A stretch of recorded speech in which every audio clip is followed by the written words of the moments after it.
Woo, woo, woo.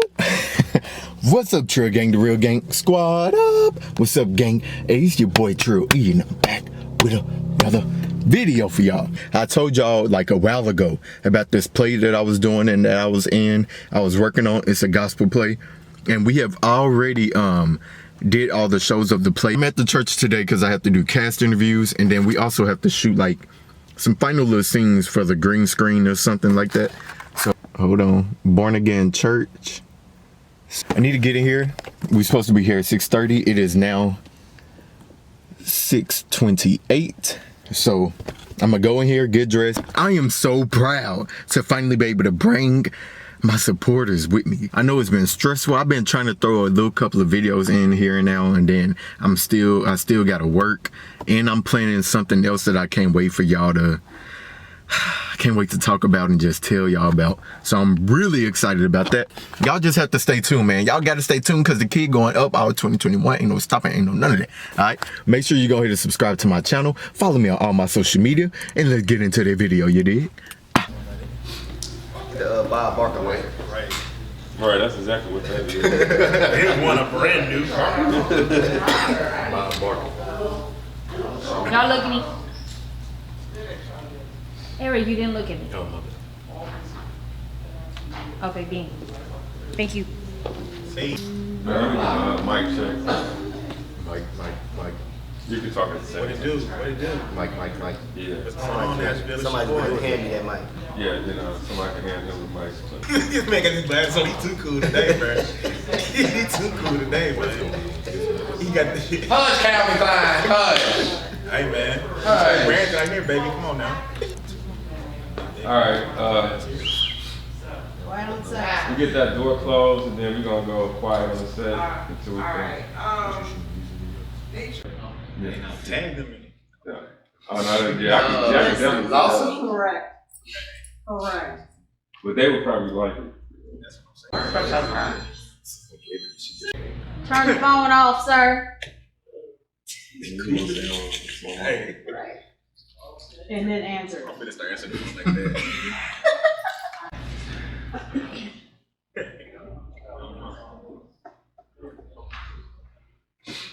Alright, so I'm gonna count down from 5. Alright. Then when it gets silent, then you can start whenever. 5, 4. So I'm here today with Jason Beals, Patrick Dobson, and Eric Wilkes. They are the antagonists of the production Rock Steady. How are you guys doing today? Good. Fantastic. Good. I'm Great. Good. I'm so glad you're here. It is such an honor to be interviewing you. Can we start with what your entertainment background is? We start with you, Jason. Start off with About me. your entertainment background. Yeah. I don't want to ramble, but I was a Fish Jubilee singer for 1 year. My Oh, freshman year at goodness. Fish. I was HFA Blue Note at Human Thought for 3 years. So that was song and dance, anything from Yeah. disco to contemporary to jazz music like Wow. that. And then I also was a co-host at, what is it? WFSK over at Fish 102.1, 88.1. And then at 102.1 The Game, I was also an intern, assistant producer over there. Awesome. So that's a little bit of Okay. my background. Yes. What about you, Patrick? I don't even want to go nowhere. But now my entertainment background is I've been dancing all my life professionally and on the streets with hats for money. Yes. And no, I've been acting as well, small plays, big plays, and I do art, street art, murals and stuff. So Yes, you do. yes, I try to do everything. Yeah. I can do everything but sing. That's the truth. You Well, can do everything. For me, Yes. my entertainment is already kind of like in the family, Mm-hmm. so it's in our veins, so to speak. Yeah. No, for real, Right. for real. Yes. But I got introduced into acting like really young, around 9, 10 years old, Yeah. where my mama found things for me to do extracurricular activities Yes. outside of, where I grew up from. Shakespeare plays, so I've done like several plays, so Yeah. I love so that. it started pretty early. Yeah. So, how did you guys learn about living parables? I guess I'll start. Yeah. Yeah, you started. With me, I have a cousin that attends his church, Okay. and she connected me to Crystal. Got it. So me and Crystal hit it off because you know Crystal does acting and everything like that. I found out about Living Parables, and then the play Red. Yes. I seen that, and I was like, I have to do something. Yes. With this church. Gotcha. Because Red was like magnificent. Mm-hmm. Crystal did a great job. So Yes. me and her connected on that, and Beautiful. yeah, Love it. that's how this play came. Gotcha. What about you, Patrick? I just came to church. I just came. Kind of born and raised in this church. Yes. Yeah, I'm kind of raised in the church, so I Yeah. done seen every play.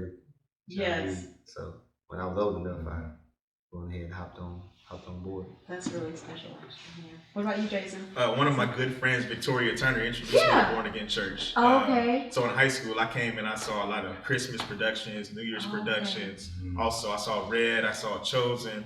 And then she wanted me to try out last year for this play here. And I was kind of resistant at first until she called me about 20 times the day of rehearsals. And I said, I'm not rehearsing for tryouts. And I'll go ahead and give it a shot. And it's been a wonderful experience. So. Right.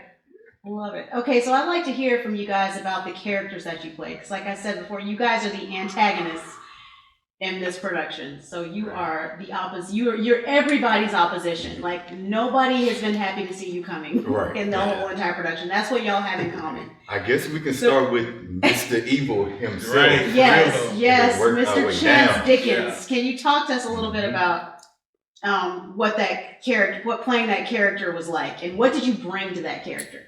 Yes, Mr. Dickens.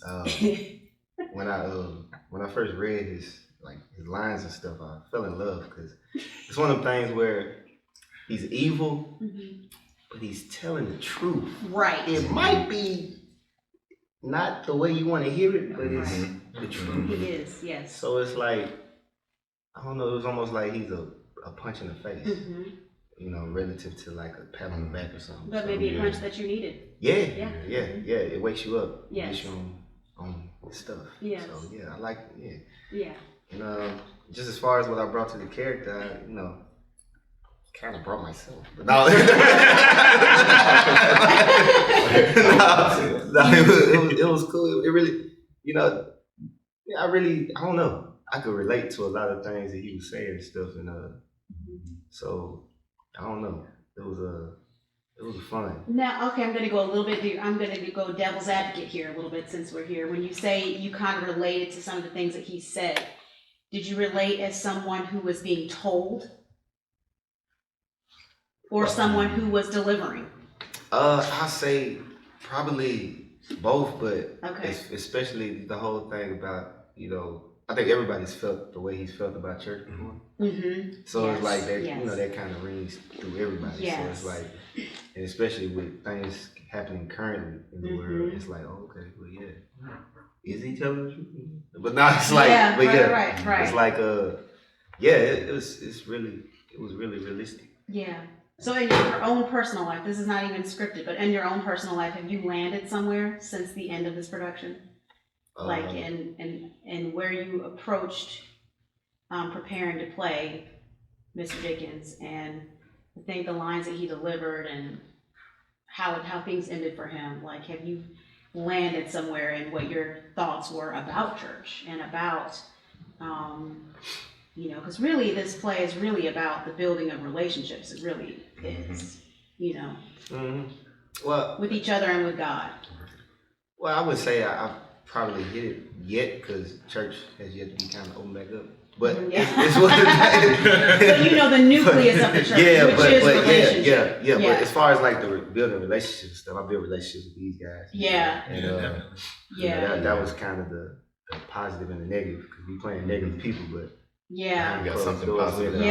Something positive came out of it because, you know, we business partners. That's beautiful. Yeah, we got to see that happen. We saw that being built amongst the three of you, and when you came on stage, there was such a unified presentation because of what you were clearly building off stage. Yeah, these is my guys. No, real. Yeah. I say my brothers.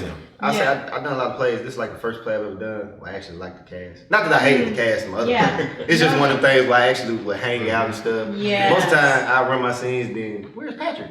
Right. That's true, Patrick. We didn't see that with you this time. We saw a lot of you this time. Yeah, I'll be slipping out like, ooh. Right. If I don't have to be with him, I'm not going to. What about you, Eric?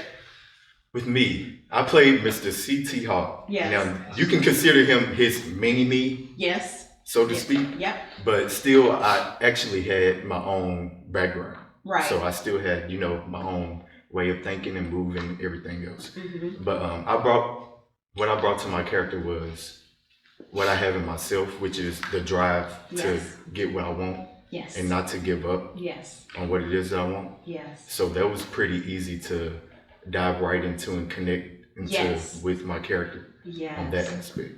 But We saw. that's pretty much it. Yeah. And then when you have a group of guys that you can easily work with and connect with, it just makes the whole process easier. Yep. So Yes. Yeah. What about you, Jason? Well, my character was the man, and he was kind of a know-it-all, kind of a jerk kind of character, I guess you could say. Mm-hmm. But I had a little trouble figuring out how to play the role at first, because I was like, how am I gonna be this guy that's kind of following these two guys? These are the guys I'm looking up to. Mm-hmm. But how can I do it and distinguish myself, from them? Because I don't do all the cool dance moves or like have the big ring, or I got some glasses with some tape on them.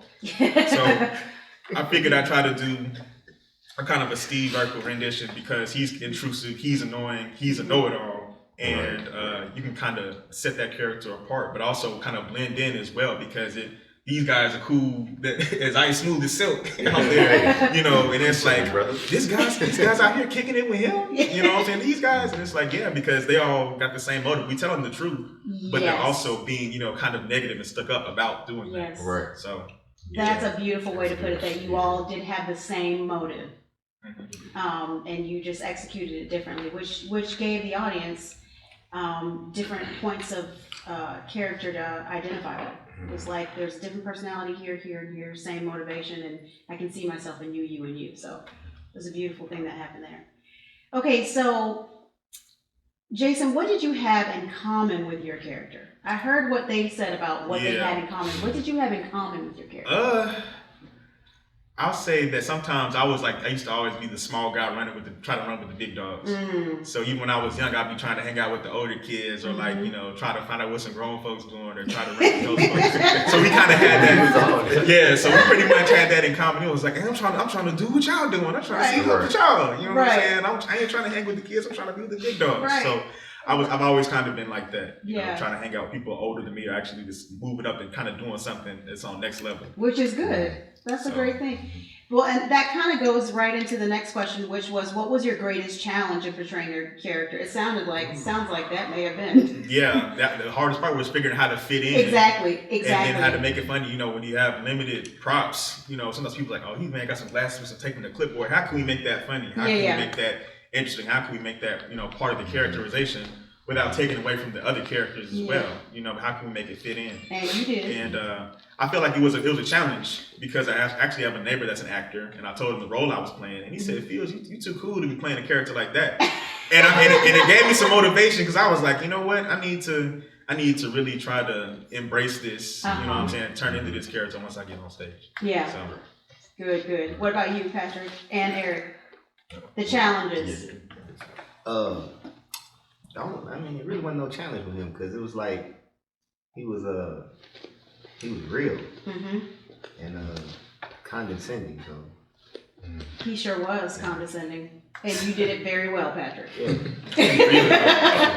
right, it wasn't hard. You went right back into it.